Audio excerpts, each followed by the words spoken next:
Stacy's fingers closed around Sun Jae-hyun's silk tie, forcing his head down, forcing him to look at her instead of the sniper's scope. "Don't look up," she whispered. "There's a sniper at 2 o'clock. Your driver just signaled him. Kiss me or you die." His hand came up to the back of her neck. Then the glass exploded where his head had been 3 seconds before. 11 p.m. on a rainy Tuesday, and the Obsidian's entrance smelled like wet pavement mixing with something Stacy Douglas couldn't name but recognized as expensive. Cedarwood, maybe? Or leather worn soft with age? Or the particular scent of money so old it had stopped trying to prove anything. The kind of smell that clung to men who owned cities instead of living in them, who moved through the world like gravity bent differently around their bodies. Stacy stood by the heavy glass door she'd just opened, shivering slightly in the damp air that carried the smell of rain and exhaust, and the particular electricity of a city that never slept. Sun Jae-hyun paused on the threshold. Not walking out yet, just standing there checking his phone, his profile sharp enough to cut against the warm gold light spilling from the Obsidian's interior. At 36, he carried himself with the kind of absolute stillness that made noise feel like a threat, that made movement seem vulgar and unnecessary. His jaw was sharp enough to cut glass. All angles and clean lines that suggested genetics and good bone structure, and probably a childhood where weakness was culled early. Dark eyes that reflected light without seeming to absorb it, as if even photons knew better than to linger. Hair styled with the kind of casual precision that took either significant money or natural gift, probably both.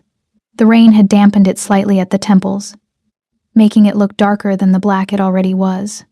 His suit was bespoke. She could tell by the way it fit his shoulders, by the way it moved with him rather than against him. Men like him, men whose names made other men lower their voices and glance toward the exits, men who carried violence like a tailored suit, rarely acknowledged service staff. She'd learned that in her first week, had learned to read the micro-expressions that telegraphed mood and danger, had learned which patrons were simply wealthy and which ones were dangerous, had learned the difference between power that was inherited and power that was taken with blood and maintained with fear. That's when Stacy saw it. Through the glass door, in the reflection created by the interior lights against the rain-dark street, she could see the curb behind him. The driver, Minho. She'd learned his name in week 2, had heard Jae-hyun address him with the casual warmth reserved for family rather than employees. 5 years with the Gumryong Syndicate, according to the kitchen gossip that circulated through the Obsidian staff like currency. Left-handed. She'd noticed that immediately because her father had been left-handed, and she'd learned young to track which hand held the bottle, which hand would swing first. Except right now, in this exact moment, Minho was checking his watch with his right hand. Her heart slammed against her ribs like a prisoner testing bars, like something trapped and desperate trying to claw its way free. The movement was wrong, deliberate. Not the casual glance of someone checking time, but the specific, choreographed gesture of someone sending a signal. A signal she'd only seen once before, in a different life, from a different desperate man who'd been compromised and controlled and forced to choose between loyalties. Then she caught the flash. Microscopic, barely there. A glint of red light dancing across Minho's cufflinks. Expensive platinum things that caught the city lights, before disappearing into the rain-soaked darkness. Laser sight. Not on Jae-hyun, on the driver himself. Confirmation signal. The sniper was waiting, watching. The spotter, Minho, had just confirmed the target was in position. In approximately 3 seconds, maybe 4, a bullet would travel through the space where Jae-hyun's head would be the moment he stepped fully outside. The glass door was bulletproof, but only to a point. The Obsidian was exclusive, not paranoid. The glass would slow the round. Maybe, but not stop it. Not at this range, not with the kind of weapon that required a laser sight at 50 meters. Stacy's mind raced through options with the speed of someone who'd learned young that thinking too long meant dying too slow. If she shouted, the sniper would fire immediately. If she grabbed Jae-hyun, his security would shoot her before her hands made contact. If she did nothing, she'd watch a man's head explode 3 feet in front of her and spend the rest of her life wondering if she could have stopped it. She needed a reason to be in his personal space. Immediately. A reason that looked innocent to a sniper watching through a scope 5 blocks away. that wouldn't trigger his security team into protective violence, that would give her exactly enough time to whisper a warning without alerting anyone to the fact that she'd seen something wrong. She stepped forward, blocking his path to the curb, and reached for his collar with hands that refused to shake despite the adrenaline singing through her blood like electricity. "Hold still," she murmured, her voice pitched to that perfect register of professional deference she'd practiced until it became automatic, as her fingers closed around the silk of his tie. The fabric was cool and smooth against her skin, expensive in ways she could feel in the weave. Egyptian silk, probably. The kind that cost more per yard than she made in a week. Jae-hun froze. His dark eyes snapped to hers, not looking through her anymore but at her, really seeing her for the first time. Cold, calculating, promising violence for the insolence of touching him without permission. Men like him didn't let strangers into their personal space. Especially not waitresses. Especially not when they were thinking about other things. His security team shifted. She could see them in her peripheral vision, hands moving toward weapons concealed beneath expensive suits. Stacy didn't flinch, didn't look away. Instead, she adjusted the Windsor knot with practiced efficiency, tightening it slightly, forcing him to tilt his head down to accommodate her hands, forcing his skull out of the direct line of fire. Using the intimacy of the gesture, the way it looked like a girlfriend straightening her man's appearance, or a valet performing a final check, as camouflage for what she was really doing, getting close enough to whisper. "Don't look up," she breathed, her lips barely moving, voice pitched so low it was almost subvocal, pretending to smooth the tie flat against his chest. "There's a sniper at 2 o'clock. Your driver just signaled him." Jae-hyun's entire body went rigid beneath her hands, every muscle locking into place like a machine receiving contradictory commands. But he didn't move, didn't look up, didn't do anything that would alert the sniper that the target had been warned. The anger in his eyes vanished instantly, replaced by the calculating intensity of a predator who just realized he'd walked into a trap and was now deciding how to kill his way back out. His eyes searched hers, looking for deception, for madness, for any reason to dismiss what she'd just said. She held his gaze steadily, let him see the truth written in her expression, let him understand that she wasn't joking or confused or insane. She smoothed the lapel of his jacket, a lover's gesture, or maybe just an overly attentive service worker fussing over a VIP client. To anyone watching, it would look innocent, natural, unremarkable. Her voice dropped even lower, barely breath-shaped into words. "Kiss me, or you die." His jaw tightened, the muscle jumping beneath his skin.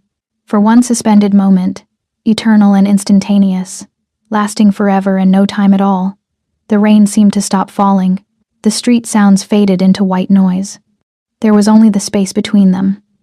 The choice he had to make in the time it took a finger to squeeze a trigger. The calculation of whether to trust a stranger or die doubting. He understood. She could see it in his eyes. The exact moment he processed what she was really saying.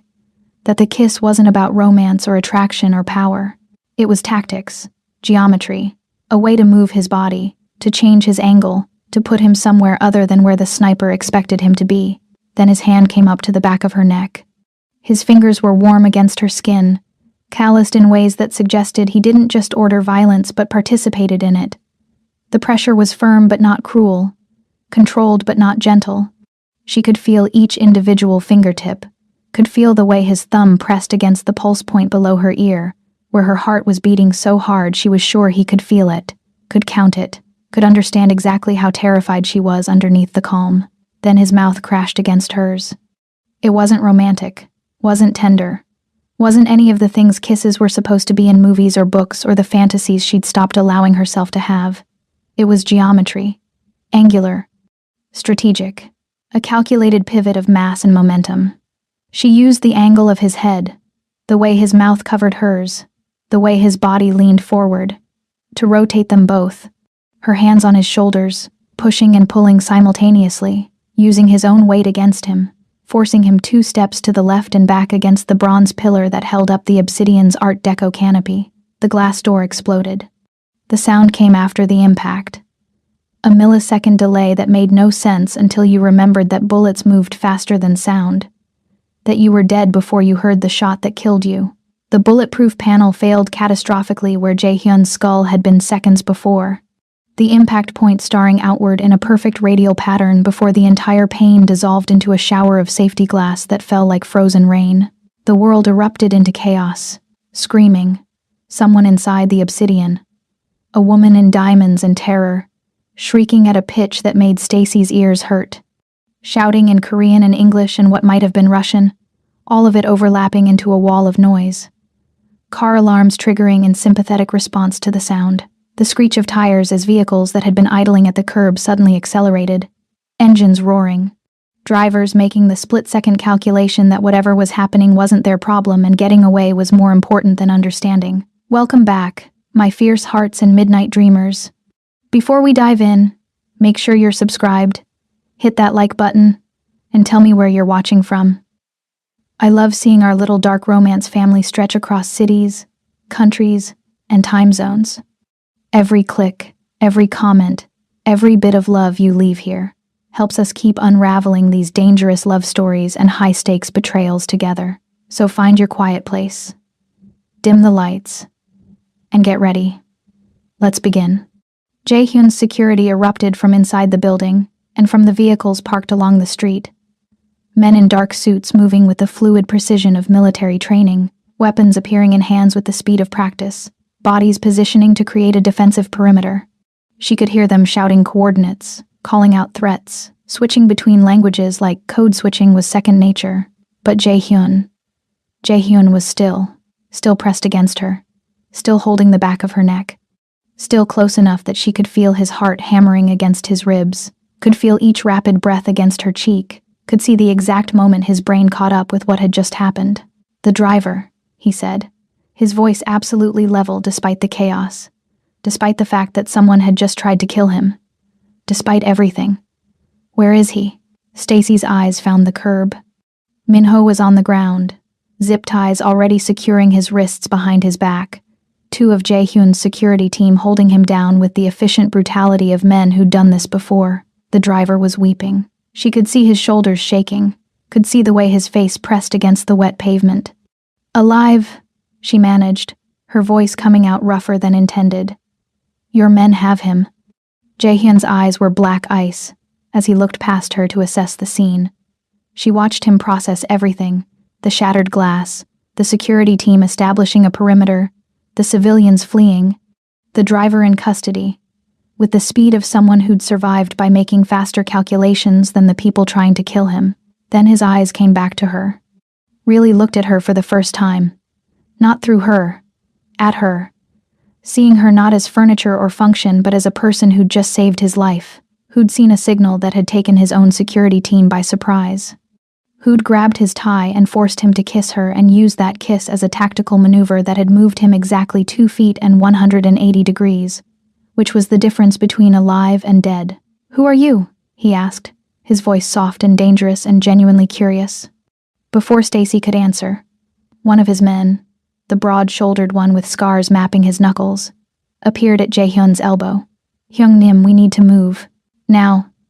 The sniper is still out there, and we don't know if there's a secondary position." Jae-hyun's hand was still on the back of her neck. His thumb moved slightly, a small circle against her skin that sent electricity down her spine. "She comes with us. Boss? She's a civilian." She saw the signal. His voice dropped into something that expected obedience. "She's the only reason I'm alive right now. She comes with us, or I'm not moving." The security man's jaw tightened, but he nodded. "The Mercedes." 30 seconds. Then Jae-hyun was moving, his hand sliding from her neck to her wrist, his grip firm but not painful as he pulled her away from the shattered entrance of the obsidian, away from the crime scene that was already forming, witnesses being herded by security, police sirens beginning their distant wail, the manager of the obsidian appearing in the doorway with an expression that suggested this was very bad for business. Stacy's mind was racing. She should run, should pull away, should disappear into the crowd and never look back, should return to being nobody, to being invisible, to being safe in the anonymity she'd worked so hard to cultivate. But Jae-hyun's hand on her wrist felt like an anchor, like a tether to something that was either salvation or damnation, and she couldn't tell which yet. The Mercedes was sleek and black, and the back door was already open. Jae-hyun pushed her inside first, not roughly, but with the clear expectation of compliance, and slid in after her. The door closed with the solid thunk of German engineering and bulletproof reinforcement. The interior smelled like leather and gun oil and something else that might have been fear, though whether it was hers or someone else's she couldn't tell. Rain hammered the roof in staccato percussion that matched the frantic rhythm of her pulse. Each drop felt deliberate, accusing, as if the weather itself was bearing witness to what she'd just done. Across from her in the darkness, Jae-hyun sat with the supernatural stillness of a blade waiting to be drawn from its sheath.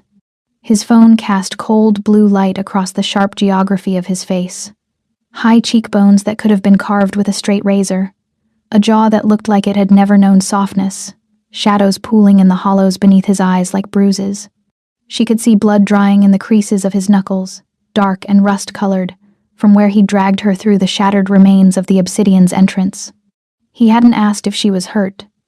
Men like him, men whose names made other men lower their voices and check the exits, didn't ask questions they already knew the answers to.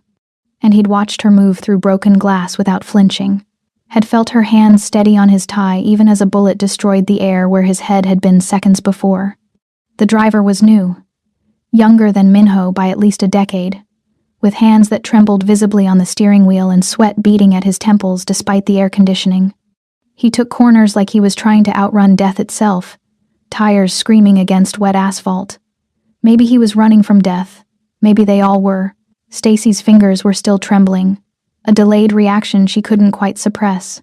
She clasped them together in her lap, pressing hard enough that her knuckles went white. She could still feel the texture of Jae-hyun's tie against her palms, could still feel his pulse jackrabbiting beneath the expensive fabric in the split second before his mouth had crashed against hers. The kiss had tasted like rain and fury and something else she refused to name, something dark and electric that had nothing to do with survival, and everything to do with the way his hand had tightened on the back of her neck. Strategic. It had been strategic, geometry and survival instinct and tactical positioning. Nothing more, but her lips still burned where his had been, and her body still remembered the heat of him, the solid weight of his chest against hers. The way he'd moved them both with calculated precision that somehow felt like choreography they'd practiced in some other lifetime. Where are we going? Her voice came out steadier than she felt, which was its own small victory. Queens. He didn't look up from his phone, his thumb scrolling through what looked like security camera feeds. You'll stay there until I determine what to do with you. Not a request, not a suggestion. A statement of fact delivered in a voice like smoke over broken glass. Soft and rough and utterly without compromise. Stacy's jaw tightened imperceptibly. She'd spent 3 years learning how to disappear, how to become the kind of nobody that powerful people forgot existed the moment they stopped looking. 3 years of waitressing and cleaning and keeping her head down and her observations to herself. 3 years of being invisible. One whispered warning. One tactical kiss. And she dragged herself back into the exact world she'd burned to escape. The rain intensified, turning the city into a watercolor painting viewed through a car window, lights bleeding into streaks, buildings losing their edges, everything dissolving into impressionistic violence. Stacy watched Manhattan disappear behind them and felt something in her chest constrict. This was a mistake. This was a fatal mistake. She should have stayed silent, should have let the sniper take his shot, should have remained nobody and safe and far away from men who kissed like warfare. 23 minutes later, she counted, because counting kept panic at bay. They pulled up to a brownstone that looked like abandonment given architectural form. Cracked concrete steps leading to a door that hung slightly crooked in its frame. Windows dark as closed eyes. Glass so dirty it was opaque. Graffiti tags layered like scar tissue on the brick facade. The kind of place where screams wouldn't carry past the walls, where neighbors had learned not to ask questions, where bodies could disappear without the inconvenience of police reports. Jae-hyun exited the vehicle with fluid grace, his movements economical and precise. He gestured her out with a tilt of his head, his hand coming to rest on the weapon she could now see clearly outlined beneath his jacket. The gun looked like an extension of him. Natural, expected, as much a part of his anatomy as his hands. Stacy's legs felt unsteady as she stepped onto cracked pavement. Her waitress uniform, Black slacks and white button-down that had seemed professional 6 hours ago was torn at the shoulder, spotted with blood that might have been hers or his or the sniper's. She couldn't tell anymore. Glass dust glittered in her hair like broken diamonds. Inside, the air tasted like dust and old secrets, and the particular smell of places where bad things had happened, and no one had bothered to clean up the evidence. Minimal furniture occupied the front room. A scarred wooden table that looked like it had survived interrogations. 2 chairs that didn't match. A couch bleeding yellow foam stuffing from knife wounds in its upholstery. Water damage stained the ceiling in abstract patterns that looked disturbingly organic. The single overhead bulb cast shadows that moved like living things, turning innocuous corners into potential threats. Jae-hyun moved through the space with the confidence of someone who knew every creak in the floorboards, every shadow, every exit.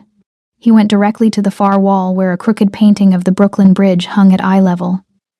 The kind of mass-produced art that decorated cheap motels. His fingers found the frame's edge and swung it aside to reveal a wall safe.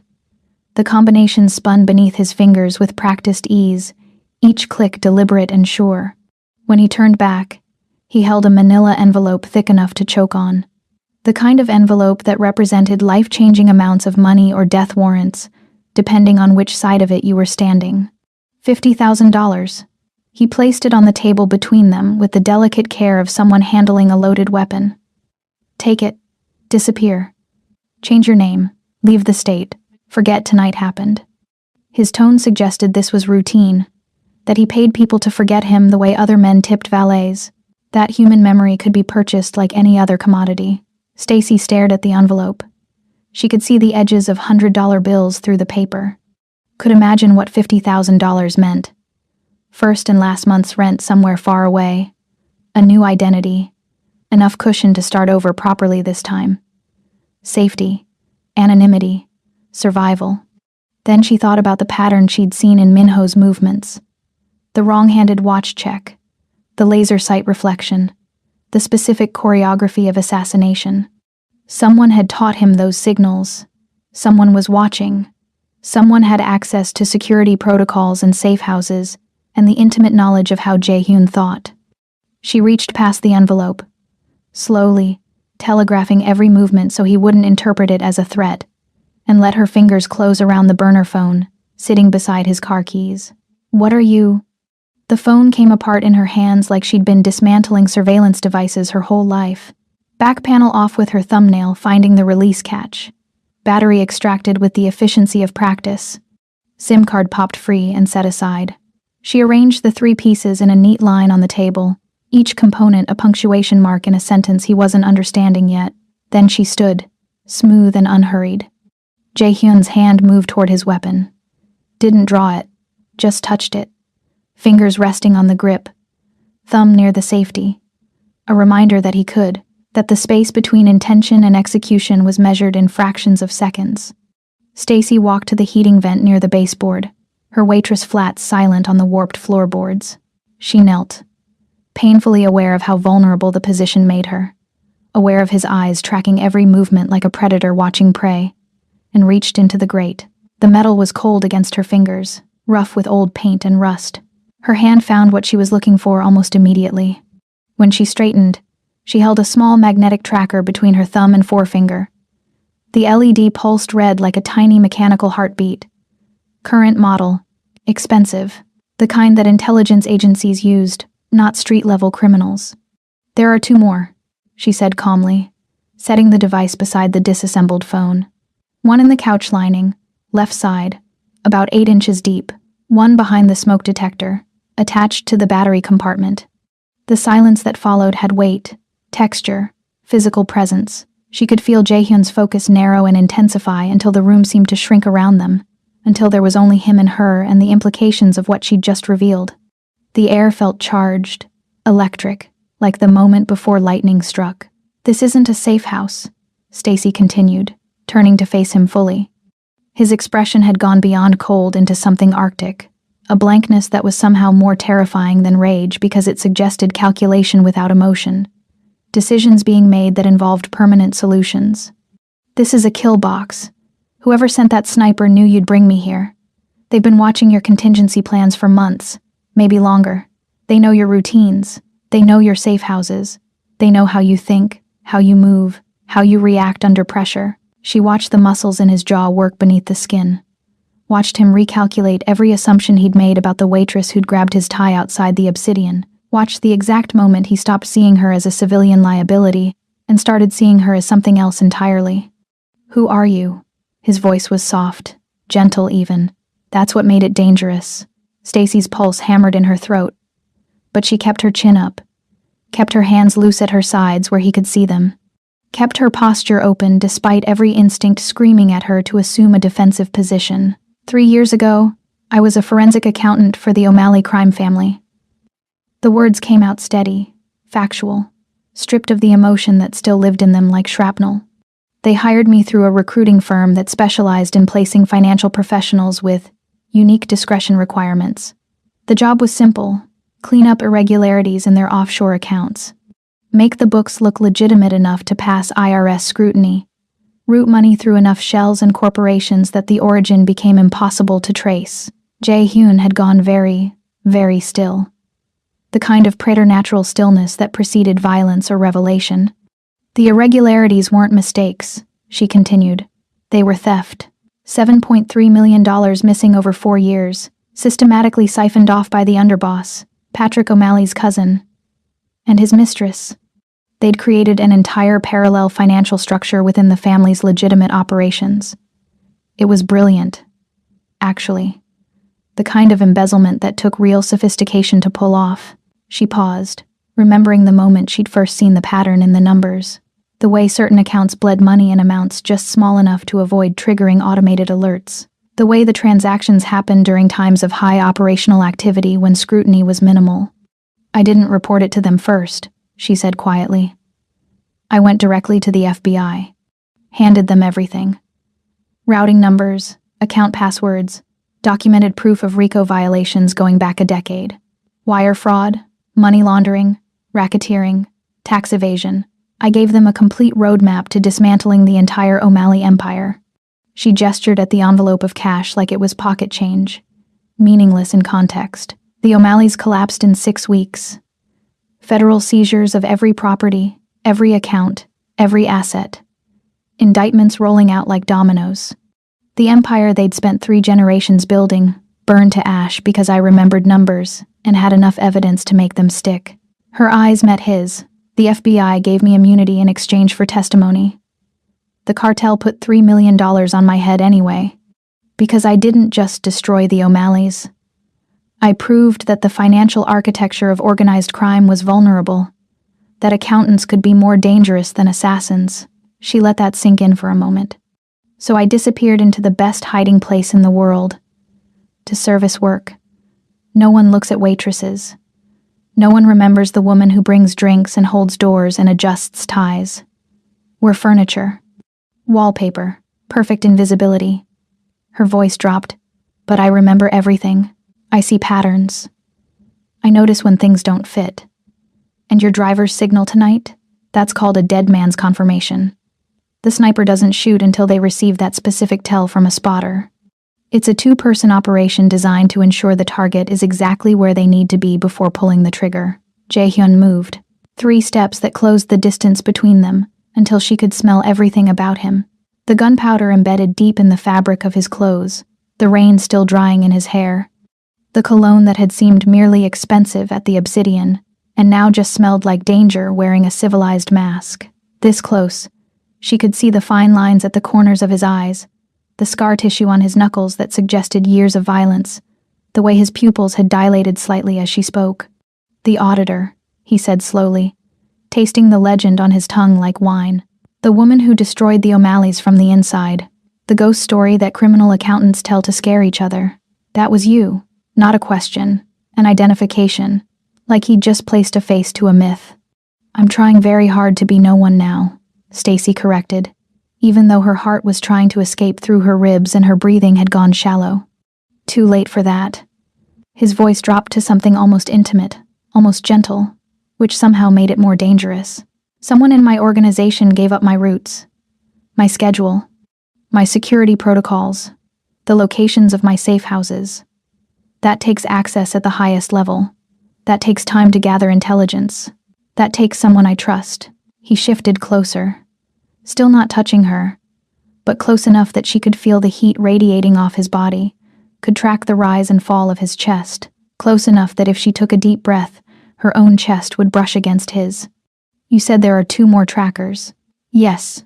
Show me. It wasn't a request. It was a command delivered in a voice that expected obedience. Stacy moved to the couch, hyper-aware of him following at a distance that felt simultaneously too close and not close enough. She pushed her hand into the torn upholstery, feeling past the disintegrating foam, rough and crumbling, until her fingers closed around smooth plastic. The second tracker came free with a sound like tearing fabric, bringing with it a small cloud of dust and old cigarette smell. The smoke detector required a chair. She dragged one over, wood scraping against wood in a sound that made her teeth ache, and climbed up. Again, painfully aware of how exposed this made her. How vulnerable.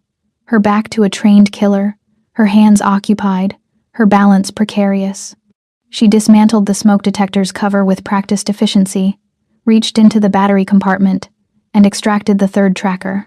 This one was smaller, more sophisticated, newer technology. When she climbed down, Jae-hyun was holding his phone, photographing each device from multiple angles. His expression had shifted into something calculating and cold.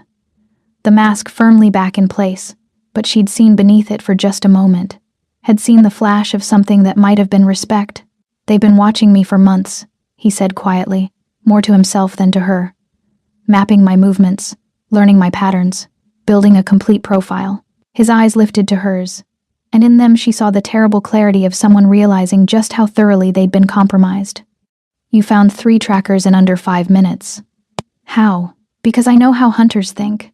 Stacy set the last tracker on the table with the others, forming a small constellation of betrayal. I was prey for 2 years. You learn to see the invisible infrastructure of surveillance. You learn to notice what doesn't belong. You develop a 6th sense for the feeling of being watched. She met his gaze. You learn that paranoia isn't mental illness when they're actually out to kill you. His phone buzzed. Once, twice, 3 times in rapid succession. Each vibration seemed to drain something from his expression. Not fear, but something colder. Resignation, maybe. Or recognition of an inevitability he'd been trying to avoid. He looked at the screen, and for the first time since she'd grabbed his tie outside the obsidian, Stacy saw the mask crack completely. Not fear. Something worse. Something that looked like grief anticipating itself. Minho is ready, he said quietly. The driver. The one who'd signaled the sniper. The one Jae-hyun's security had dragged away while Stacy was bleeding from glass cuts she hadn't noticed until the adrenaline faded and her hands started shaking. And? Her voice was barely a whisper. Jae-hyun's jaw tightened, a muscle jumping beneath the skin. We need to leave. Now. The industrial basement smelled like rust and old blood and terror condensed into something almost breathable, almost substantial enough to choke on. Stacy stood in the shadows at the edge of where the overhead light's reach gave up against darkness. Her arms wrapped tight around herself against a cold that had nothing to do with temperature and everything to do with the weight of what was about to happen. Water dripped somewhere in the darkness with metronomic precision. Slow, steady, inevitable. Each drop felt like a countdown to something that couldn't be stopped, only survived. Minho was zip-tied to a metal chair in the center of the concrete floor, his face a canvas of bruises painted in shades of purple and red and sickly yellow-green. Blood had crusted beneath his nose, and in the corner of his mouth where someone had split his lip. His hands, bound tight behind the chair, had gone bone-white from restricted circulation, but his eyes held something so much worse than physical pain. Terror, raw and animal, and guilt that looked like it was eating him from the inside out. And underneath it all, a desperate, drowning love that made Stacy's chest ache with recognition. Jae-hyun stood in front of him, perfectly still in that way that suggested violence held in suspension. He'd removed his jacket somewhere between the safe house and here, had rolled his shirt sleeves to his elbows with methodical precision. The single overhead bulb, swinging slightly on its cord, stirred by air currents that smelled like mildew and decay, cast harsh shadows across his face. turning him into something carved from obsidian and controlled fury. His hands hung loose at his sides, but Stacy could see the tension in his shoulders, the way his fingers flexed slightly, as if remembering the weight of weapons. You signaled him. His voice was gentle, almost tender. That's what made it absolutely terrifying. The sniper outside the obsidian.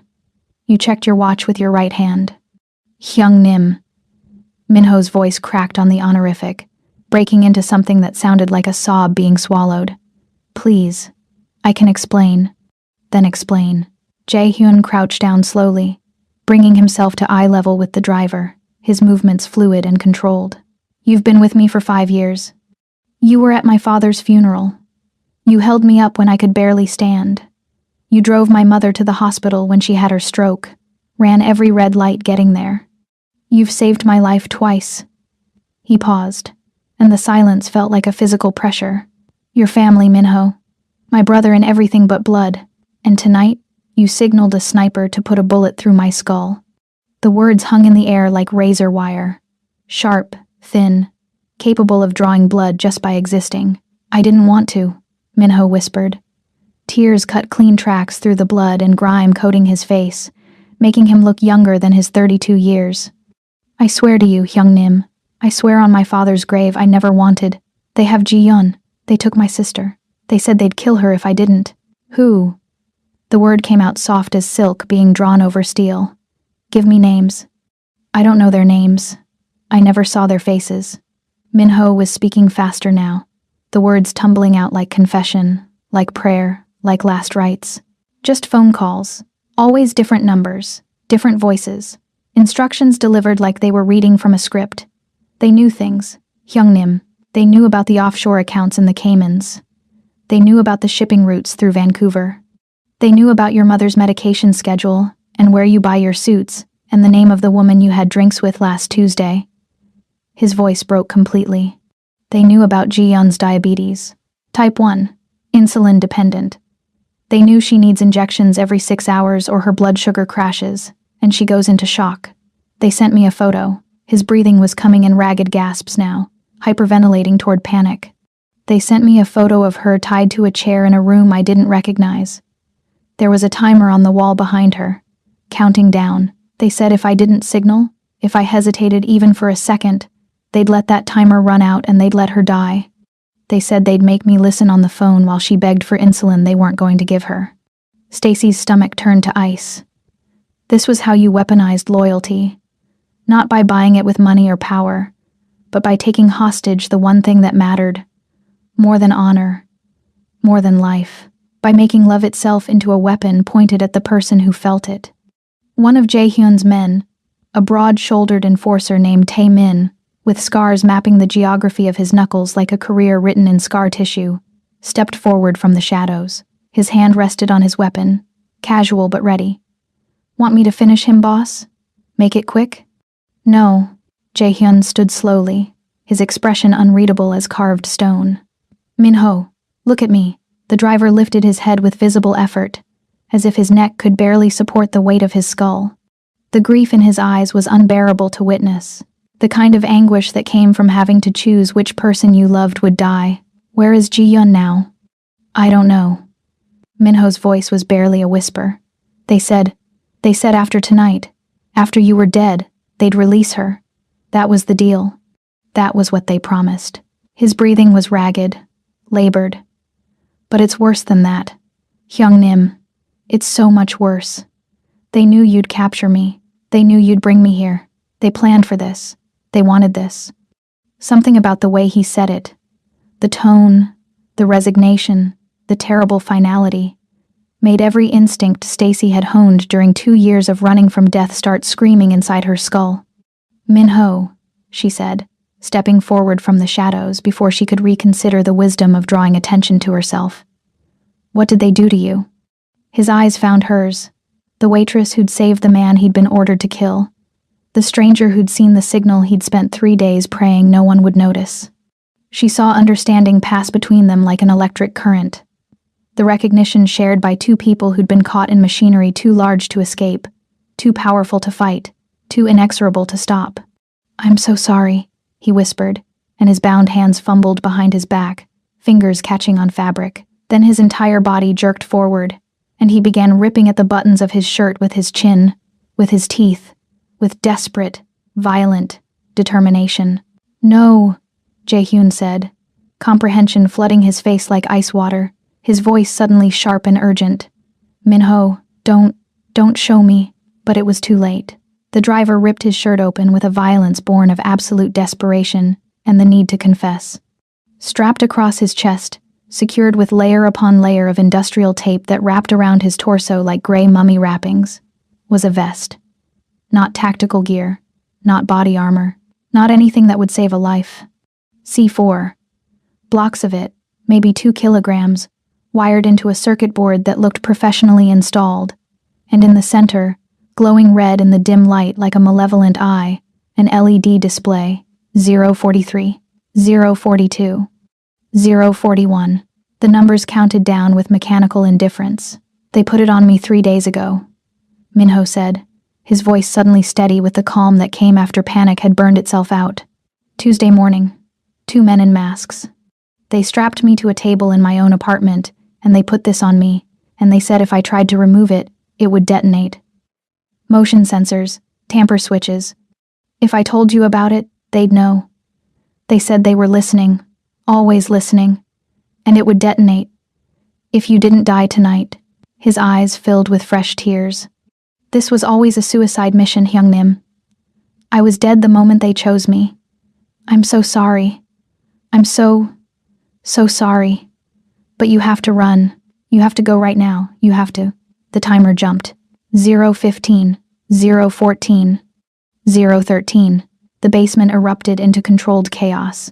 Jae-hyun's men moved with military precision born of training and practice, hands grabbing their boss, multiple sets of arms trying to physically drag him toward the exit. But Jae-hyun fought them. Actually fought them.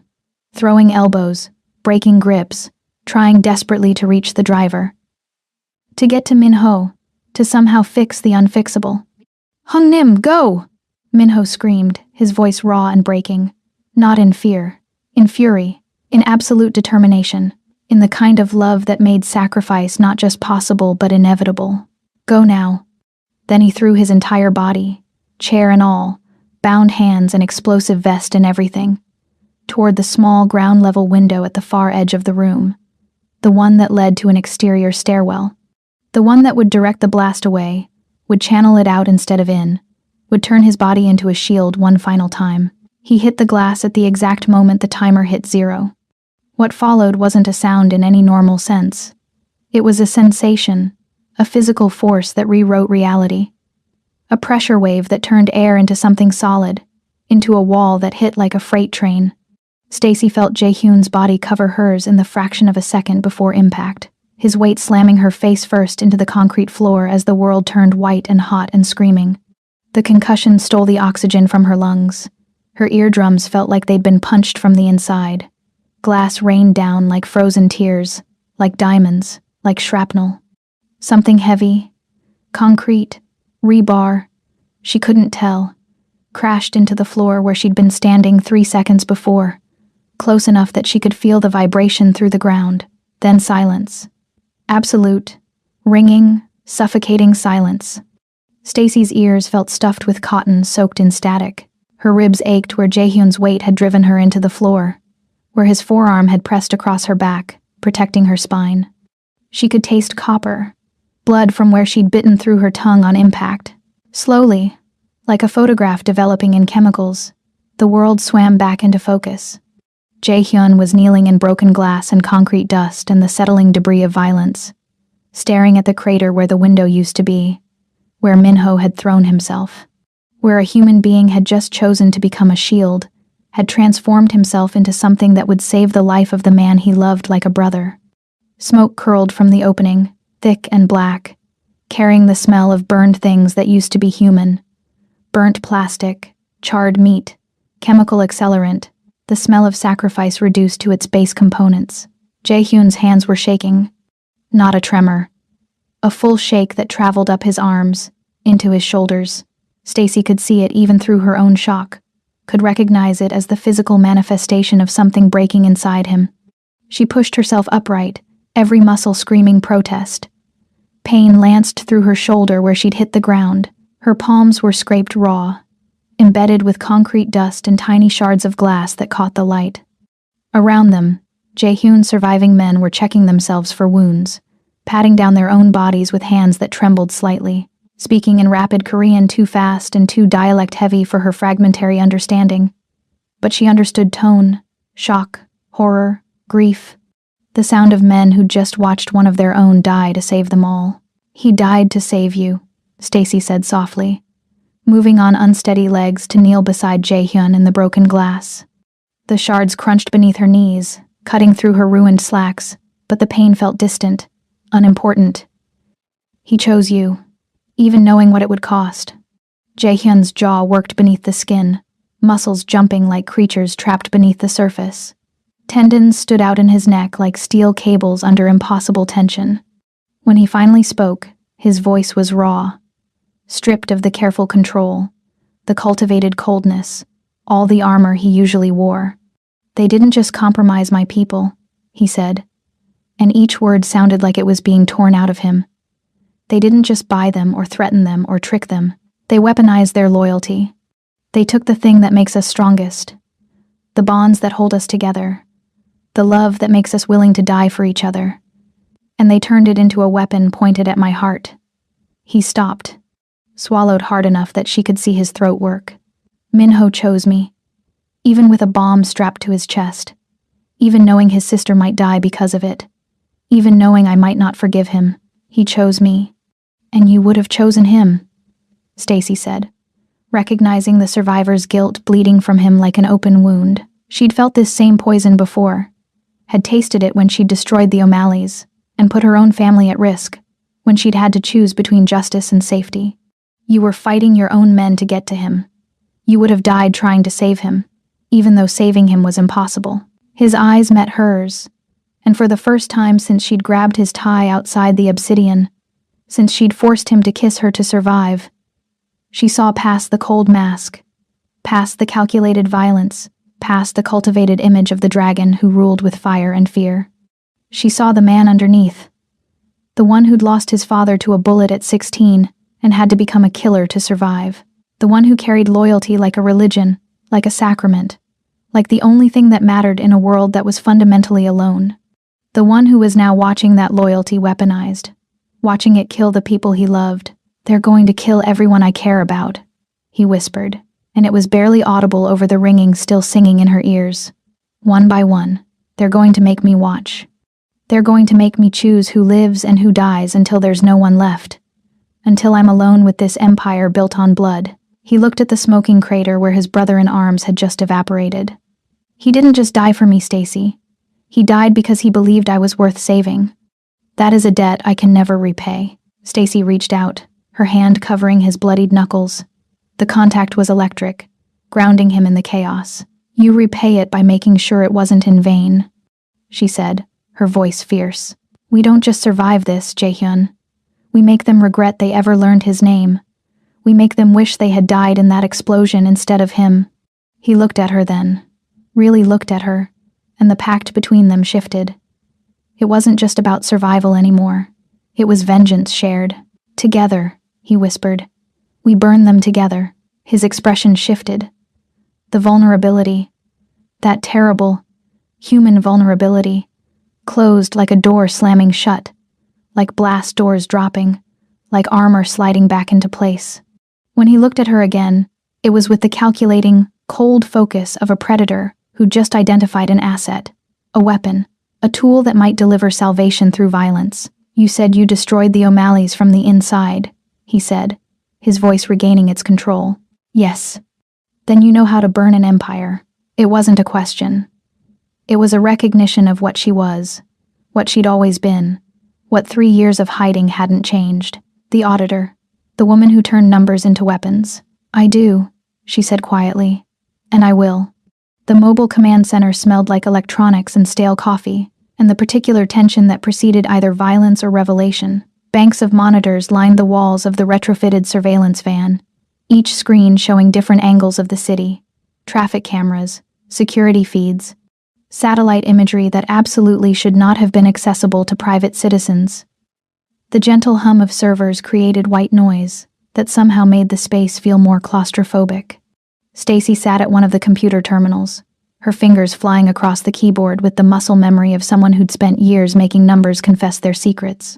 Lines of code scrolled past. Financial records, shell corporation registries, the digital architecture of an empire built on fear and carefully laundered money. Jae-hyun stood behind her, close enough that she could feel his presence like heat against her back, close enough that his breath stirred the hair at her nape when he leaned forward to read the screen. "The money trail leads back to a shell corporation registered in Delaware," she said, pulling up a cascade of interconnected accounts. "But the actual authorization signatures..." She paused, her blood turning to slush. "They're coming from inside your organization. High-level access. Someone with biometric clearance to your offshore accounts. Someone who knows your security protocols. Someone who..." "Show me." She pulled up the digital signature, the timestamp, the authorization code that required both a password and a fingerprint scan. The name that appeared on the screen made Jae-hyun's entire body go rigid. Kang Dae, the younger brother. The one who'd always preferred art galleries to territory negotiations. Who'd told their father he wanted nothing to do with the family business. Who'd been in Europe for the past 6 months, supposedly studying architecture. "No." Jae-hyun's voice was flat, dead. "He wouldn't. He's in Italy. He was in Italy." Stacy pulled up travel records she probably shouldn't have been able to access. 3 weeks ago, he returned to New York, but not through JFK, through a private airfield in New Jersey. No customs, no official record. She clicked through encrypted email fragments recovered from a server she'd backtraced through 3 proxy layers. He's working with someone external, a task force, government credentials, but the funding structure is off-book. This isn't law enforcement conducting an investigation. This is... She highlighted a series of wire transfers. "This is a sanctioned elimination. The CIA has wanted to dismantle your network for years.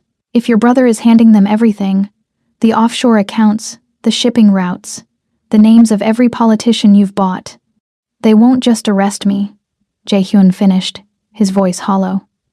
"They'll erase me. Make it look like a gang war. Clean up the power vacuum before the other families can capitalize, eliminate the competition, and claim they're making the city safer." His hand moved, almost unconsciously, to the weapons locker mounted on the van's wall. His fingers curled around a handgun with the ease of a man who'd been holding weapons since before he could properly hold beliefs. "I'm going to kill everyone in that building," he said quietly. "No."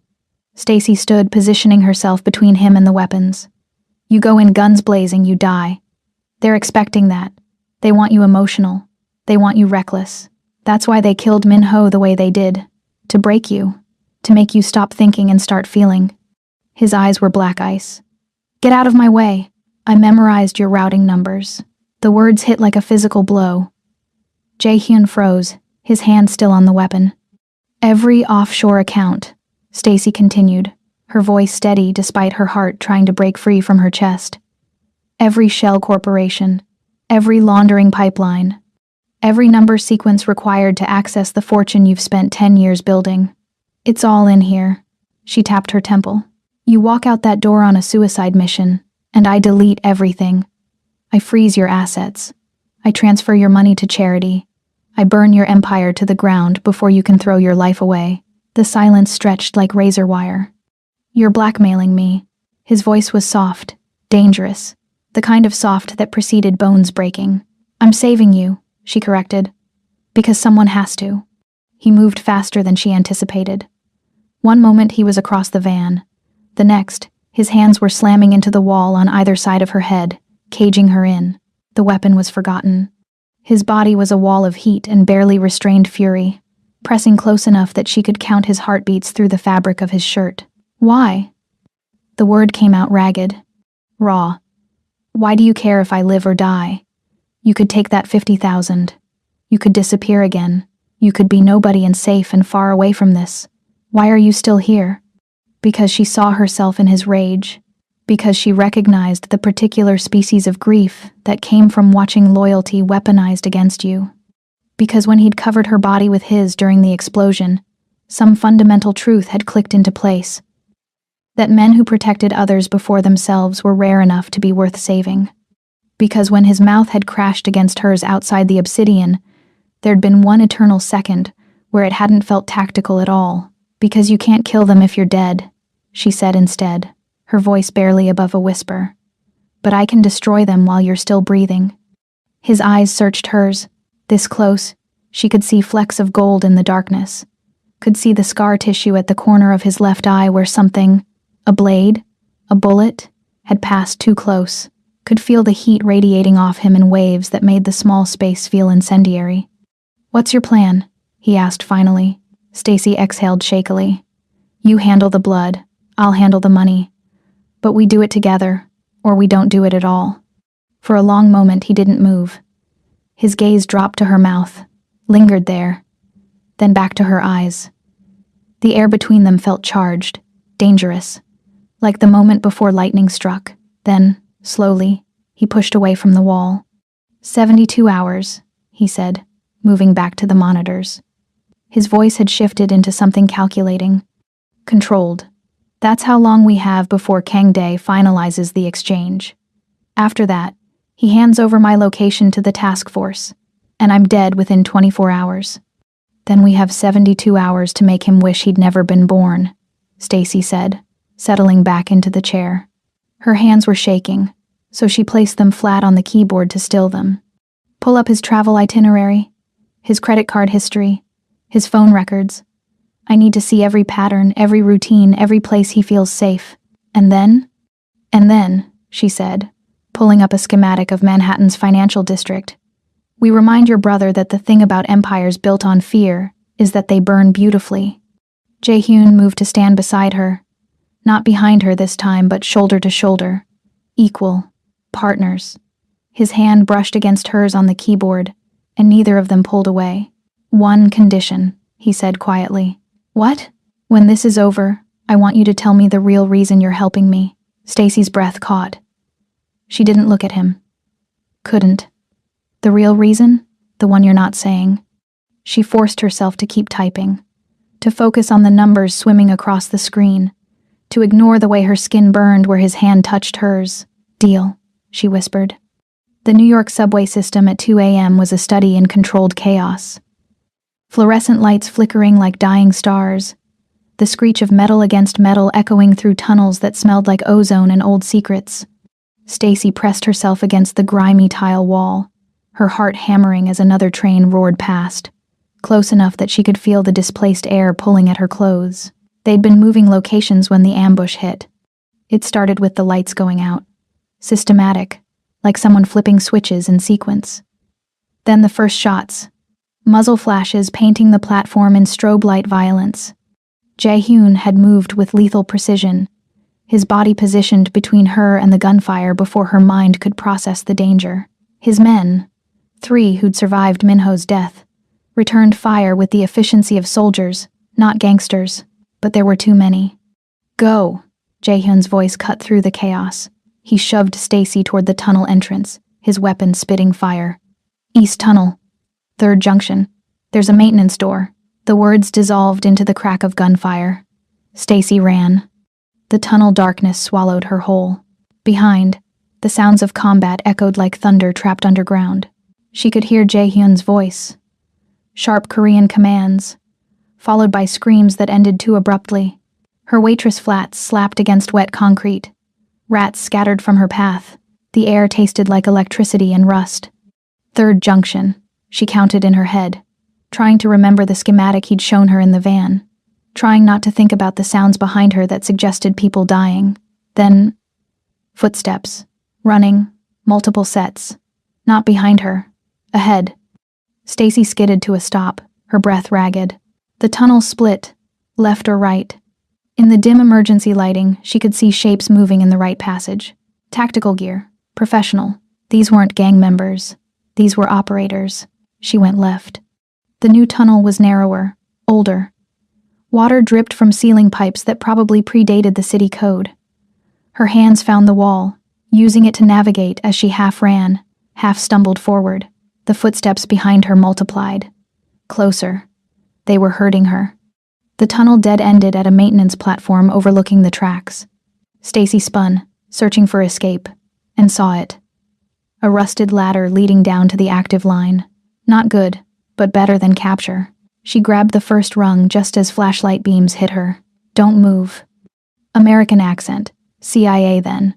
Not Kang Day's mercenaries. Worse. Stacy's mind calculated trajectories with the same cold precision she used for financial analysis. The ladder would take 3 seconds. They could fire in 2. But if she dropped, the decision made itself. She let go, 5 feet down to the tracks. Her ankle screamed on impact, but she rolled with it, the way her father's violence had taught her to fall without breaking. The third rail hummed 6 inches from her hand. Deadly. Live. Forbidden. Stacy. Jae-hyun's voice. Distant. Desperate.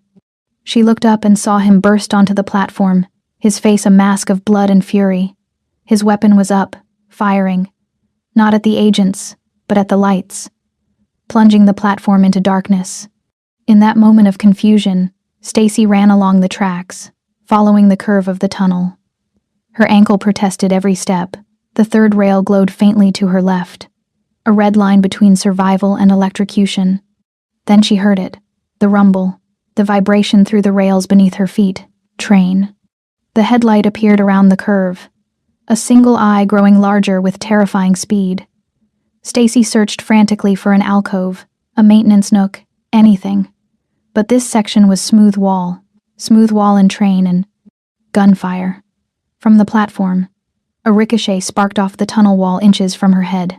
In the split second before the train reached her, Stacy made a choice. She dropped flat between the rails, the small pocket of space underneath the train car's belly, and prayed physics worked the way she remembered. The train passed over her like thunder made solid, wind and darkness, and the smell of hot metal and ozone. Her entire body pressed flat against the concrete, her fingers splayed against debris and rat filth, and the absolute certainty that if she lifted her head even an inch, it would separate from her shoulders. The train kept coming, car after car after car, an eternity compressed into seconds. Then, silence. Stacy lay there, her breath coming in ragged sobs. She could hear shouting above. Jae-hyun's voice, raw with something that might have been grief. She tried to move. Her legs wouldn't respond. Her vision grayed at the edges. Above, on the platform, she heard Jae-hyun scream. Not in Korean, not in English, but in the universal language of someone losing the thing they couldn't afford to lose. Then hands. Rough, dragging her from between the tracks. Not gentle, not enemy. His men, his remaining men, pulling her up as another train's rumble began in the distance. Is she alive? Barely. Move. They carried her through the tunnels, a blur of pain and darkness, and the distant sound of Jae-hyun fighting like a man with nothing left to lose. She heard one of the agents scream, heard the wet sound of a knife finding soft tissue, heard Jae-hyun's voice, cold, methodical, promising death in 2 languages. They emerged in a service tunnel that smelled like old water and institutional bleach. Someone pressed cloth against her shoulder. When had she been shot? And the pressure made her vision white out. When she came back, Jae-hyun was there. His face was covered in blood. Not his, she thought, hoped. His eyes held something she'd never seen before. Emptiness. She's alive, Hyung Nim, one of the men was saying. The wound is through and through. Clean. She just needs, get her to the safe house. The real one. His voice was dead. Automated. Patch her up. I have work to do. What kind of work? Stacy managed through gritted teeth. He looked at her then, and the coldness in his eyes made her shiver. The kind that makes men beg before they die, he said quietly. They tried to kill you. They don't get to live after that. 2 weeks later, Stacy stood in front of floor-to-ceiling windows overlooking Central Park, her reflection sharp against the night skyline. The penthouse smelled like money. That particular mixture of expensive flowers, aged whiskey, and the subtle musk of leather furniture that cost more than most people's annual salary. Her dress was crimson silk that moved like blood when she walked. Her shoulder, healed now except for the thin scar tissue, ached with phantom pain. Behind her, champagne glasses clinked. Laughter, the performative kind that wealthy people used as armor, drifted through the space like smoke. "You look stunning," Kang Dae said, approaching with 2 flutes of champagne. He was younger than Jae-hyun by 3 years, his features softer, his smile easier. Where his brother carried violence like a tailored suit, Kang Dae wore civility like camouflage. "Red is definitely your color." Stacy accepted the glass with a smile that felt like broken glass in her mouth. "Thank you." His hand settled on the small of her back. Possessive, proprietary, and it took everything in her not to flinch. To not think about how Jae-hyun's touch had felt nothing like this. How when Jae-hyun had put his hands on her, even in fury, there had been a question in it. A request for permission she could have denied. Kang Dae's touch assumed consent. "I still can't believe my brother's famous auditor walked into my office and offered to work for me," he said, steering her toward the windows where they could see and be seen. "When I heard you were dead, killed in the subway ambush, I have to admit, I was disappointed. Such a waste of talent. I'm very good at not dying," Stacy said lightly, even though her hand wanted to tremble around the champagne flute. The past 2 weeks had been the longest performance of her life. The subway fall had been real. She still had nightmares about the train passing inches above her body. But what came after had been carefully choreographed. Jae-hyun's men had smuggled her out, had faked her death using blood from her shoulder wound and a body from the city morgue, had delivered her, resurrection perfect, to Kang Dae's door with a story about survival and pragmatism and a willingness to switch sides to the winning team. And Kang Dae, arrogant with anticipated victory, had believed her. "Speaking of my brother," Kang Dae continued, his tone casual but his eyes sharp. "I assume you know he's been on a rather destructive rampage since your death?" Stacy's pulse jumped, but she kept her face neutral. "I hadn't heard." "Oh, it's been quite something." He sipped his champagne. 3 of my supplier warehouses burned. 5 of my allied captains found dead in their homes. He's going scorched earth. Honestly, it's almost romantic. The dragon destroying everything in grief over his little accountant. He swirled his champagne, watching the bubbles rise. "Do you know what they called me growing up? The spare. Jae-hyun was the dragon, the prodigy, the king. I was just the insurance policy in case he broke." Kang Dae stepped closer, his cologne cloying compared to Jae-hyun's sharp cedar scent. "But insurance policies pay out when the main asset is destroyed," he murmured, a lifetime of resentment tightening his jaw. "I'm just collecting on 30 years of being second best. When he's gone, I won't be the weak brother who preferred art galleries. I'll be the man who sold the dragon to the butchers and walked away with the crown." The way he said it, mocking, diminutive, made something hot and violent coil in Stacy's chest. "He'll make a mistake," she said instead. "Grief makes people reckless. That's what I'm counting on." Kang Dae's smile sharpened. "The task force has been very generous with resources. All I have to do is deliver Jae-hyun to them, alive or dead, and I walk away clean. New identity, relocation to Europe, $20 million in untraceable crypto. Not a bad trade for a brother who never wanted me around anyway." Stacy's fingers tightened imperceptibly on the champagne flute. She thought about the way Jae-hyun had spoken about family, about loyalty, about how the worst betrayals came from the people who were supposed to love you unconditionally. "The signing is tomorrow night," Kang Dae continued. "Boardroom of the Chrysler Building. Very dramatic, very official. CIA agents, wire transfers, the whole theater of it. And you." He turned to face her fully, his hand coming up to touch her cheek. "Are going to help me make sure the financial transfers go smoothly. That's what you do, isn't it? Make numbers behave?" Stacy met his eyes and let him see exactly what he wanted to see. Ambition, calculated self-interest. The survival instinct of someone who'd learned that loyalty was a luxury the hunted couldn't afford. "That's exactly what I do," she said. 3 days before the subway ambush, Stacy sat in the mobile command center with Jae-hyun, staring at schematics of the city's underground system. They'd been working for 18 hours straight. The air tasted like stale coffee, and the particular exhaustion that came from knowing death was on a schedule. "If something goes wrong," Jae-hyun said quietly, "if we get separated, nothing will go wrong. Stacy's fingers flew across the keyboard, triple-checking the route. Stacy.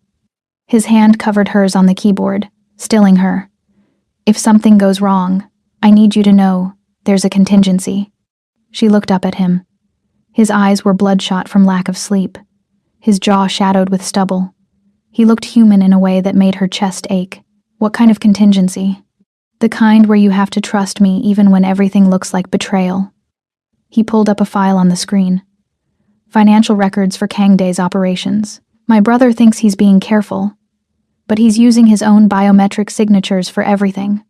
If we can clone his data, his fingerprints, his retinal scan, his voice authentication, we can access everything he's trying to hide, getting close enough to clone all that would require. Getting inside his operation, Jae-hyun finished. Which means making him believe you've switched sides.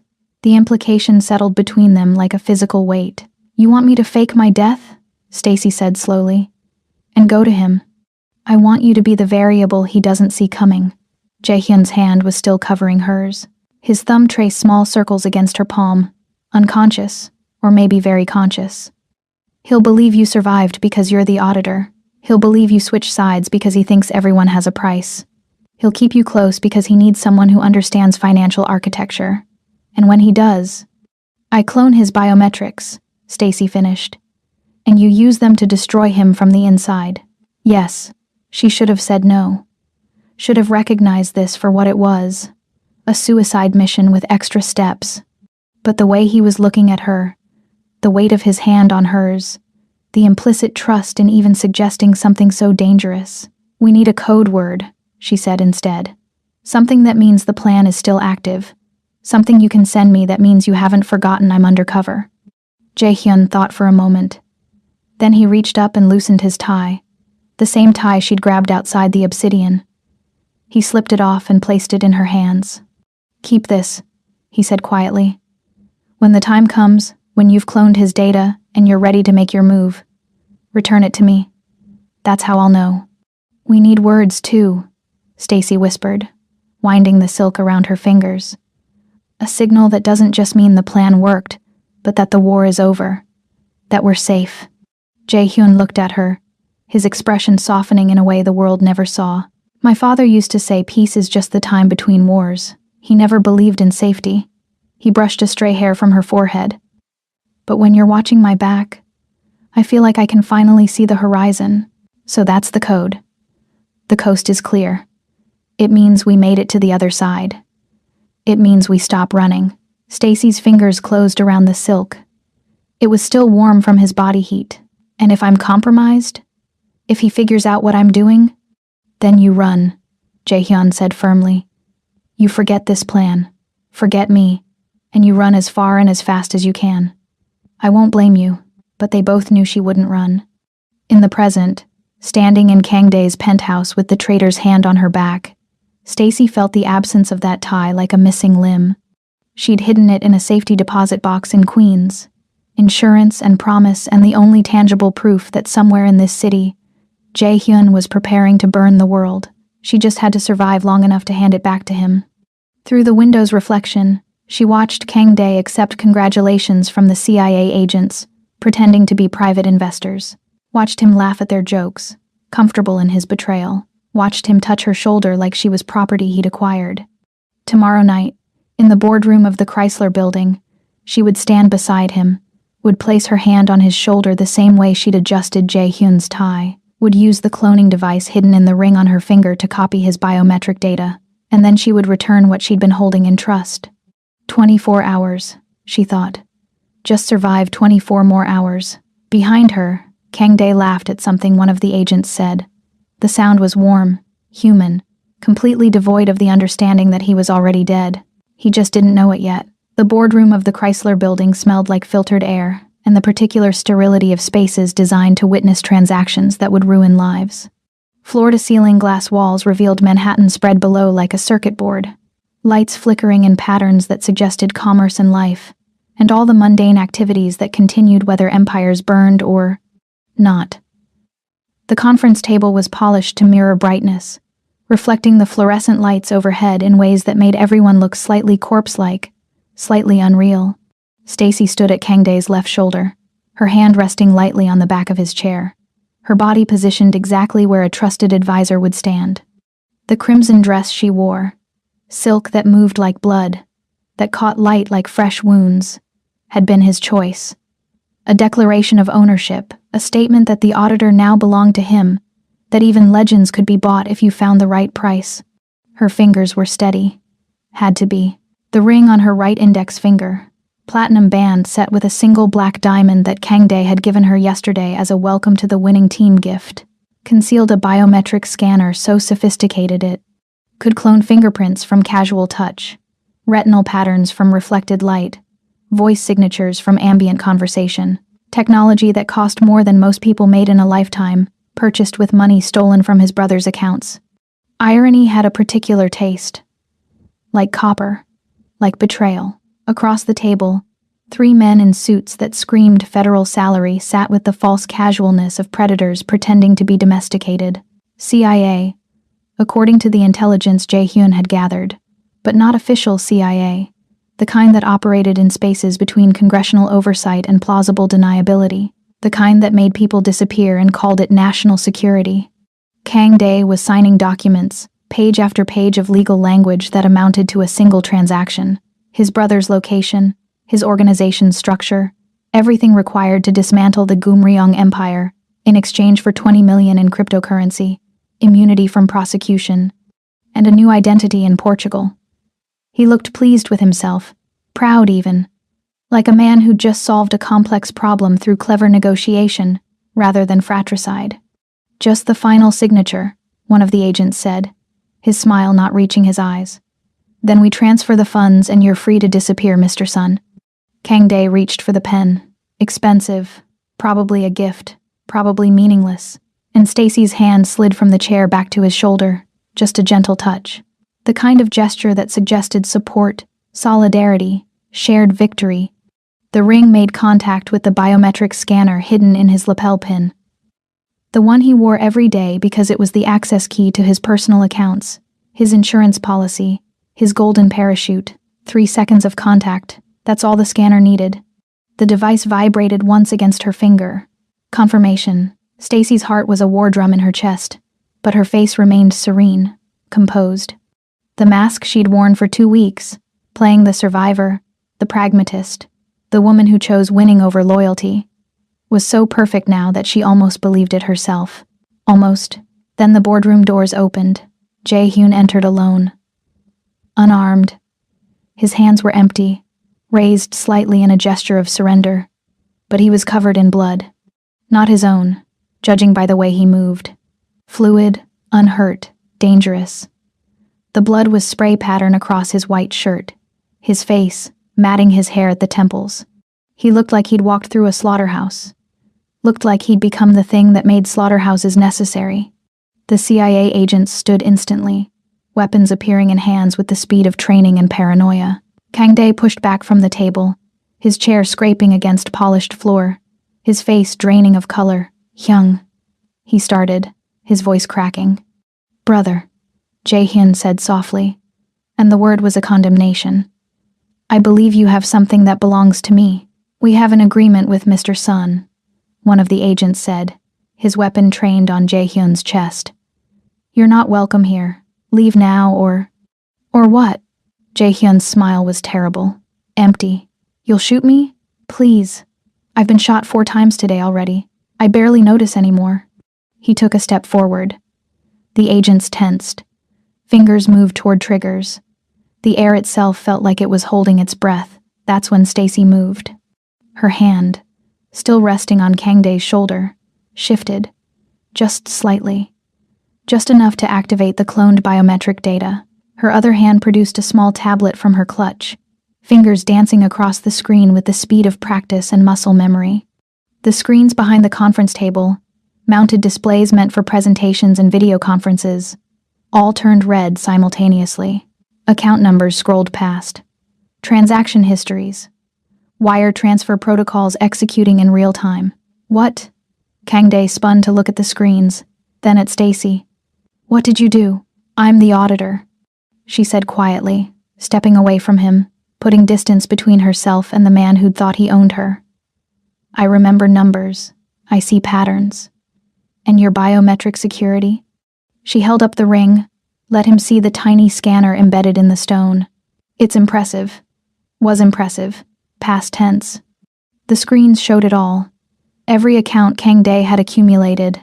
The CIA bribe money, his personal fortune, the assets he'd stolen from Jae-hyun's organization, draining, transferring, disappearing into routing sequences that would take forensic accountants months to untangle, if they ever could.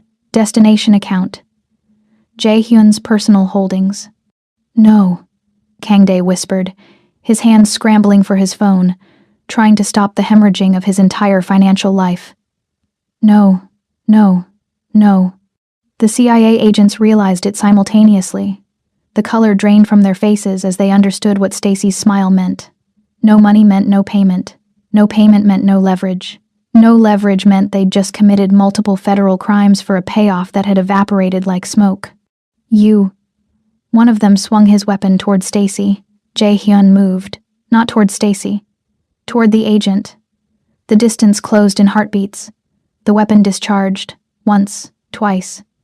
But Jae-hyun was already inside the man's guard, his hand closing around the agent's throat with the pressure of someone who knew exactly how much force it took to crush a windpipe without killing immediately, how to make someone regret pulling a trigger without granting them the mercy of quick death. The other agents turned their weapons on Jae-hyun, but Stacy was already moving. She crossed the space to Jae-hyun's side, pulled something from her clutch. Not a weapon, a phone, and showed them the screen. I've been documenting everything, she said, her voice steady. Every meeting, every transaction, every crime you've committed while wearing federal badges. It's all backed up to 3 separate servers, with automated release protocols if anything happens to either of us. You can shoot us both, but in 12 hours, every news organization in the country gets the full story of how the CIA tried to use organized crime to justify increased budgets and expanded powers. One of the agents, older, with scars that suggested fieldwork rather than desk duty, lowered his weapon slowly. We could still kill you. You could? Jae-hyun agreed, his hand still around the first agent's throat. But then you'd have to explain to your superiors why the operation failed, why your team is dead, why the media has proof of your crimes. Or, he released the choking man, who collapsed gasping. You could walk away, disappear, retire quietly, forget this ever happened. The older agent looked at his team, looked at Kang Dae, who was still staring at the screens in horror as his fortune completed its disappearing act, looked at Stacy, who held his career in her hand disguised as a phone. This isn't over, he said finally. Yes, Jae-hyun corrected gently. It is. The agents backed toward the door. Slowly, weapons still drawn but not aimed. Self-preservation winning over pride. The door closed behind them with a click that sounded like a period at the end of a sentence that had taken 3 weeks and too many bodies to write. Kang Dae was still at the table, his hands shaking, his face a mask of disbelief and rage, and the particular despair of someone who'd just lost everything. You were dead, he said to Stacy. I saw the reports. You were dead. I got better, she replied. Then she reached into her clutch one final time and produced something that made Jae-hyun's expression shift. Not soften, exactly, but change into something almost vulnerable. His tie. The one she'd grabbed outside the obsidian. The one she'd used to save his life. The one he'd given her in the mobile command center 3 weeks ago with instructions to return it when the job was done. She crossed to him, her heels clicking on polished floor, and reached up to loop it around his neck. His hands came up automatically to help, to adjust, but she batted them away gently. This was hers to do. The coast is clear, she murmured, tying the Windsor knot with the same precision she'd used that first night. His hand settled on her waist. Warm, steady, possessive in a way that felt nothing like Kang Dae's touch, and everything like coming home. It always is, he said quietly, when you're watching. Behind them, Kang Dae made a sound. Broken. Defeated. But neither of them turned to acknowledge it. The brother was already irrelevant. Already erased. The FBI, the real FBI, not the corrupt agents playing games, would arrive within the hour. Stacy had sent them everything they needed to prosecute, to dismantle whatever was left of Kangdae's half-formed empire. Some betrayals deserved the cold mercy of law rather than the hot satisfaction of violence. "Ready to go home?" Jae-hyun asked. Stacy adjusted the tie one final time, smoothing it flat against his blood-spattered shirt. "Where's home? Anywhere you are," he said, and meant it. The distance between deciding to leave and actually leaving amounted to precisely 47 steps across polished marble, 3 elevator rides, and one final moment where Stacy looked back at the boardroom and saw Kangdae still sitting at the table, staring at empty screens that displayed his ruin. She felt nothing. Not pity. Not triumph. Just the hollow satisfaction of an equation balanced, of numbers finally adding up the way they should. Then Jae-hyun's hand found hers, and they walked out of the Chrysler building into Manhattan twilight that smelled like rain and exhaust, and the particular electricity of a city that never stopped moving, never stopped consuming, never stopped offering chances to become someone new. The street was chaos, evening traffic, pedestrians, the ambient noise of 8 million people living their lives. But Jae-hyun's security had created a bubble of space around the entrance. 4 vehicles, 12 men, enough firepower to start a small war if necessary. "Expecting trouble?" Stacy asked. "Always," Jae-hyun replied, "but hoping for peace." They made it to the lead vehicle when Stacy saw it. The flash, red laser light dancing across the rear windshield, then tracking toward Jae-hyun's back. The same signature, the same angle, the same intention as 3 weeks ago outside the Obsidian, the sniper from the beginning. Still out there, still hunting. "Get down!" she screamed, her body moving before her mind completed the thought, tackling Jae-hyun sideways as the first round punched through where his spine had been seconds before. Glass exploded. Someone shouted. The security team erupted into coordinated chaos, creating a human shield while trying to identify the shooter's position. Jae-hyun's body covered hers immediately, reversing their positions, his weight pressing her into the pavement. "Where?" he demanded. "Rooftop, east side, 8 floors up, corner office." Her mind calculated angles, trajectories, wind drift. "He's got maybe 10 seconds before your team triangulates." "He'll take another shot," Jae-hyun said, his voice absolutely calm despite everything. Professional snipers always fire twice. Confirmation kill. Stacy's hand closed around something cold on the ground, the fallen carbine of a security team member who'd been hit in the initial chaos. She'd refused guns for 3 weeks, had watched Jae-hyun's men carry these short-barreled rifles with the casual familiarity of people who understood that in their world, pistols were for show, but rifles were for work. But she'd learned to shoot, a lifetime ago, when her father had taught her everything about weapons, because he wanted his daughter to understand what she should fear. Later, when the FBI had trained her before her testimony, teaching her to protect herself because the cartel's reach was long and their memory longer. "Give me the rifle," she said. "You said you didn't." I lied. "Now give me the goddamn rifle and move on 3. Something in her voice made him obey. He passed the weapon, heavier than a handgun, cold steel and polymer, into her hands and rolled left, creating space. She checked the chamber with a muscle memory she hadn't used in years. Stacy came up on one knee, the weapon already rising, her breathing already controlled. She could see the rooftop, could see the reflection of city lights on scope glass, could see the shadow of a man prone behind a rifle, probably already adjusting his aim, probably already squeezing the trigger for that second confirmation shot. The laser sight found Jae-hyun's head. Centered. Perfect kill shot. Stacy fired. Stacy fired. The stock kicked against her shoulder, the recoil sharper and louder than a handgun. The sound was enormous, the crack of the high-velocity rounds echoing off the canyon of buildings and making her ears ring. The glass wall of the building between them and the sniper spider-webbed but didn't shatter. Bulletproof. Of course it was bulletproof. She fired again. Same point of impact. The glass starred further. Third shot. The glass gave way, collapsing inward in a cascade that sounded like the sky breaking. She didn't hesitate. She didn't try to aim for a single perfect shot. She knew the sniper would move the instant he saw a muzzle flash. Instead, she unleashed a controlled, Rapid-fire volley. Crack, crack, crack, crack. Aiming slightly high. The first 2 rounds pulverized the tempered glass of the office window, turning the bulletproof barrier into a cloud of falling dust. The third and fourth rounds followed the path of the first 2 milliseconds later, punching through the open breach before the sniper could even flinch. It wasn't about accuracy. It was about volume and velocity outpacing human reaction time. The laser sight disappeared. Silence. Then shouting. Then sirens. Real ones this time.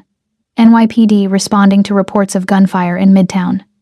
Jae-hyun's security team was already moving, pulling them both toward the vehicles, creating the exit strategy that would get them away before the police arrived and started asking questions that had no good answers. In the back of the Mercedes, different car, same leather smell, same sense of borrowed safety. Stacy's hands finally started shaking. The gun sat in her lap, safety engaged, slide locked back on an empty magazine. "You killed him," Jae-hyun said quietly. Not a question. An observation. "Maybe. Probably. I don't know." Her voice sounded distant to her own ears. "I couldn't let him kill you." His hand covered hers, warm and steady and real. "Thank you. For which part? The shooting or the not letting you die?" "Both. All of it. Everything." He squeezed gently. "For seeing the signal 3 weeks ago. For trusting me enough to fake your death. For coming back. For finishing this." Stacy leaned her head against his shoulder, suddenly exhausted beyond measure. "What happens now?" "Now?" His arm came around her, pulling her closer. "Now we disappear. Really disappear. Not like you did for 3 years, hiding in plain sight. Actually gone. New identities, new city, new everything. And your organization will survive without me. Or it won't. Either way, I'm done." He pressed his lips to her hair. "I'm done watching people I love die. I'm done with empires built on blood. I'm done with all of it except you." The car drove through the city, heading toward an airport that probably wasn't JFK, toward a plane that probably wasn't on any flight manifest, toward a future that was vast and uncertain and terrifying in the way that freedom always was when you'd been caged for so long you'd forgotten what wings felt like. 3 years later, Seoul was raining, light spring rain that smelled like cherry blossoms and possibility. The apartment was modern minimalism, all clean lines and floor-to-ceiling windows that overlooked the Han River. Expensive but not ostentatious. Comfortable but not extravagant. The kind of place where a legitimate businessman and his wife would live, where a financial consultant and her husband would build a life that had nothing to do with dead men or empires or the weight of choices that could never be unmade. Stacy stood in front of the mirror, adjusting her dress for the charity gala they were attending tonight. Something for children's literacy, organized by Seoul's expatriate business community. The kind of event where they'd drink champagne and make small talk and pretend they'd always been the people they were pretending to be now. Behind her, Jae-hyun emerged from the bedroom wearing a tuxedo that fit him like it had been grown there. Like he'd been born in formal wear. His tie was undone, hanging loose around his collar in that way that suggested he'd tried and failed, and was now resigned to asking for help. "I still can't do these properly," he said, approaching her with that small smile that was reserved only for her, only for moments when they were alone and could drop the masks they wore for the rest of the world. Stacy turned to face him, reaching up to take the ends of the tie in her hands. Silk. Cool, the same texture as that first night, though this tie was navy instead of black. "You're the head of the biggest legitimate shipping company in South Korea," she said, her fingers working the Windsor knot with muscle memory. "You employ 3,000 people, and you can't tie a tie." "I don't need to," he replied, his hand settling on her waist. "I have you." She smoothed the finished knot, then let her hands rest on his chest. She could feel his heartbeat through the fabric, steady, calm, alive. "The coast is clear," she murmured, the code phrase that had once meant the plan was still active, that they were still on the same side, that trust still held despite everything trying to tear it apart. "It always is," Jae-hyun said, pulling her closer. "When you're watching." From the living room came the sound of laughter. High-pitched, delighted, pure. Their daughter, Ji-yeon, named for Minho's sister, who they'd found and saved, who visited every month and called Stacy Unni, playing with blocks on the carpet. 3 years old, dark hair and pigtails. Her mother's eyes and her father's smile and a future that stretched ahead of her untainted by the blood that had bought her existence. "Ready?" Stacy asked. "Always," Jae-hyun replied, and meant it in ways that had nothing to do with charity galas and everything to do with the life they'd built from the ashes of the people they used to be. They walked into the living room together. Ji-yeon looked up and squealed, "Appa? Aoma?" and ran toward them with the absolute trust of a child who'd never known fear, never known loss, never known that her parents were anything other than boring business people who told her bedtime stories and checked under the bed for monsters that were imaginary instead of real. Stacy picked her up, held her close, breathed in the scent of baby shampoo and innocence. Jae-hyun's arm came around them both, creating a circle that was whole and complete and perfect in ways that had nothing to do with perfection and everything to do with survival. Outside, Seoul continued its evening rhythm. Rain fell. The river flowed. The city lived and breathed and moved forward without knowing or caring about the dragon who'd walked away from his empire, or the auditor who'd burned one dynasty to save another. And in an apartment overlooking it all, 3 people who'd been forged in violence and tempered in blood played with building blocks and laughed and prepared for a gala where they'd drink champagne and be boring. It was everything. It was enough. It was salvation, disguised as ordinary life. And when Stacy adjusted Jae-hyun's tie one more time before they left, a gesture that had started as survival and transformed into love, she felt the weight of everything they'd survived, everyone they'd lost, every choice that had led them here. The coast was clear. Finally, completely, forever. She was watching.